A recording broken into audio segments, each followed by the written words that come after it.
बिस्मिल्लाहिर्रहमानिर्रहीम अस्सलाम वालेकुम वरहमतुल्लाहि वबरकातुहू। कैसे हैं आप लोग? उम्मीद है आप लोग सब खैर खैरियत से होंगे। आए एक छोटी सी दुआ करते हैं, मेरे साथ मिलकर दुआ करेंगे। आए मेरे प्यारो, एक छोटी सी दुआ है, सब मिलकर दुआ करते हैं। अल्लाह पाक हमारी दुआ अपनी बारगाह में कबूल अता फरमाएंगे, आमीन। या अल्लाह पाक हमारे दिलों को मुनाफिकत से पाक कर दें। या अल्लाह पाक हमारे दिलों को मुनाफिकत से पाक कर दें। या अल्लाह पाक हमारे अमालों को दिखावे से पाक कर दें। या अल्लाह हमें झूठ से पाक कर दे। या अल्लाह हमारी आंखों को खयानत से पाक कर दे। ए हमारी सांसों के मालिक, हमारी इतनी नाफरमानियों के बाद भी हमें रिज़्क़ अता करने वाले, हमारे गुनाहों की पर्दापोशी करने वाले रब, या अल्लाह हमारे कमज़ोर जिस्म पे रहम फरमा।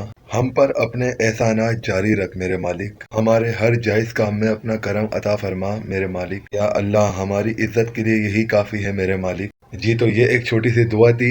आप लोग ज़रूर हर नमाज के बाद क्या करें, अगर ये दुआ आपको पसंद आई है तो इसको आगे शेयर करें। क्या पता आपके एक शेयर की वजह से कोई ये दुआ कर ले, उसको भी सवाब मिल जाए, आपको भी सवाब मिल जाए और मुझे भी सवाब मिल जाए। अगर ये आपको दुआ अच्छी लगी, इस चैनल को सब्सक्राइब ज़रूर करिएगा, आगे ज़रूर शेयर करिएगा। मेरा नाम है मोहम्मद यासिर नासिर और आप देख रहे हैं रूहानी टर्की स्पेस। मिलते हैं नेक्स्ट वीडियो में। अपना बहुत ख्याल रखिएगा। जज़ाकल्लाहु खैरन कसीरा। अल्लाह हाफ़िज़।